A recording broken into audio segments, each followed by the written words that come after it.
Inaya naya ne ne ne hane hane. Inaya naya ne ne ne hane hane. Mitakuye Oyasin. Hoje nós vamos falar do cisne. Cisne, o poder da mulher penetrando o espaço sagrado, tocando o futuro ainda por acontecer, trazendo a graça eterna. No xamanismo, o cisne representa a graça. Uma vez um monge me ensinou que o leque também pode ser visto como um instrumento de poder. Como ele leva o vento, ele pode ser um canalizador e um redirecionador de energia.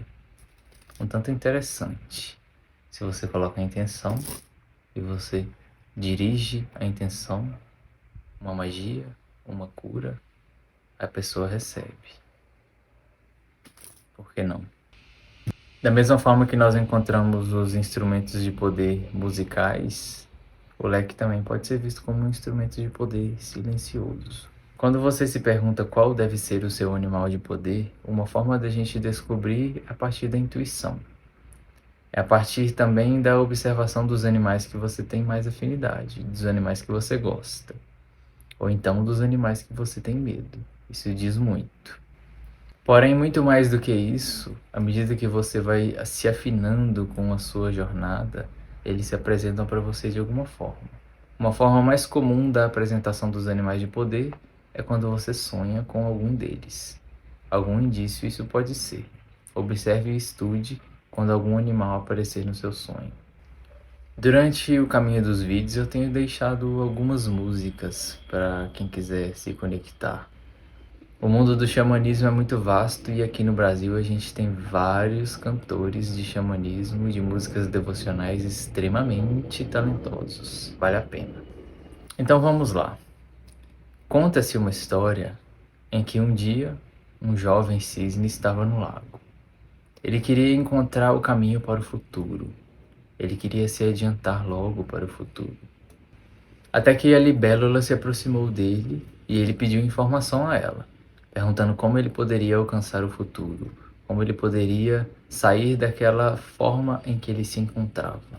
A libélula respondeu que faziam muitas luas que ela protegia o mundo da imaginação, sendo ela aquela que nos traz a ilusão. Então ela disse que poderia ajudar o cisne, mas ele precisaria merecer. Nesse momento ele ficou um pouco em dúvida se ele realmente merecia ou não. Então a libélula disse que para ele alcançar o futuro, ele deveria aceitar tudo que o grande espírito mostrasse a ele, tudo que o grande espírito lhe entregasse. Assim ele fez, assim ele aceitou, e um redemoinho se abriu no centro do lago, levando ele para outra dimensão. Dias depois ele ressurge gracioso, agora um cisne adulto. A libélula o vê e fica surpresa, perguntando o que aconteceu. Ele diz que ele se encontrou com o grande espírito e se submeteu à sua vontade. Ele se entregou e entendeu que o grande espírito queria sempre o melhor para os seres da criação. Então, dessa vez, ele estava satisfeito com a graça que ele havia recebido do grande espírito, porque ele encontrou a sua própria beleza. Essa dádiva, essa graça, pode ser vista como uma confiança no futuro, uma certeza tranquilizadora. De alguma forma, ele acreditou e ele se entregou de que o grande espírito tinha o melhor para ele. Nós encontramos também uma forma de ilustrar o cisne como um animal de poder a partir da história do patinho feio. De forma resumida, o pequeno cisne foi criado junto de patinhos. Porém, ele sempre se sentia excluído pelos outros, porque ele era muito diferente, ele era maior, ele era desajeitado, então ele resolveu se isolar.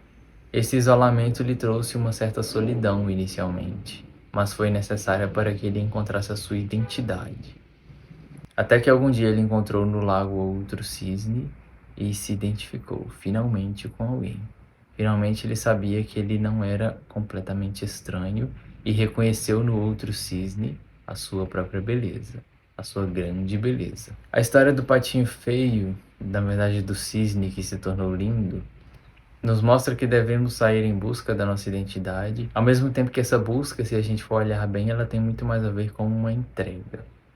Você faz a sua parte, mas inevitavelmente você se tornará quem você é de fato. Ele poderia ter continuado com os outros patinhos, por exemplo, que ainda assim ele se tornaria um grande cisne. Mas toda aquela rejeição fez parte da história dele, para poder ele se conhecer melhor.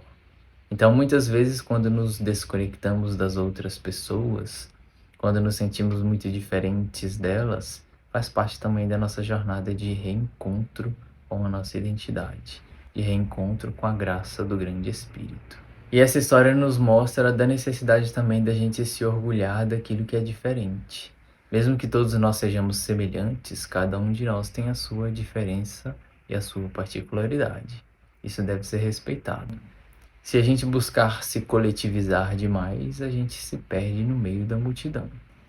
Quando esse animal de poder está em falta na nossa vida, é um sinal de que nos falta a necessidade de observar a graça que o grande Espírito nos dá a cada dia.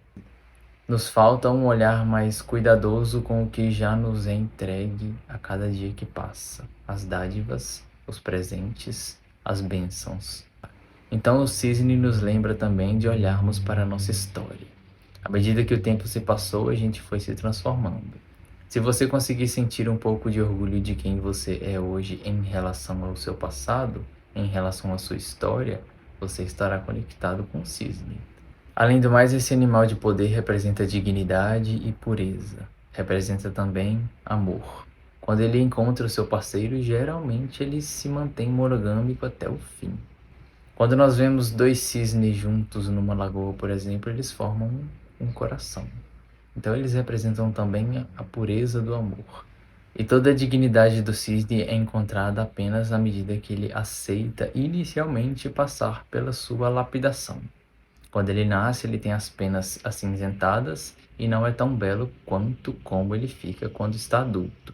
Mas, para ele se sentir realmente conectado com o grande espírito e reconhecer a sua beleza, ele precisa de tempo. A plumagem branca do cisne nos arremete à pureza, a pureza de coração que deve ser mantida durante o nosso caminhar. Apesar dos pesares, apesar dos tropeços e das mágoas, ainda assim, o cisne nos lembra de observarmos e agradecermos pela graça. Por fim, o cisne nos lembra que tudo bem vivermos em busca de um futuro onde nos sentiremos melhores. Faz parte. E ele nos mostra que o futuro chegará inevitavelmente para todos. Cabendo a cada um de nós buscarmos esse futuro, essa graça, com certo merecimento. Porque o merecimento que a gente sente na nossa particularidade nos dá forças para poder suportar algumas questões difíceis na nossa vida. Quando você reconhece a sua luta, a sua jornada e reconhece também o merecimento de aonde você chegou, isso de alguma forma nos lembra cada vez mais que a vida, no fim das contas, não tem preço. A vida deve ser vivida com entrega, ao mesmo tempo que nós devemos sempre fazer a nossa parte. Mesmo que o futuro esteja aparentemente distante, a gente deve entregá-lo ao grande Espírito e viver com o que nós recebemos a cada dia que passa.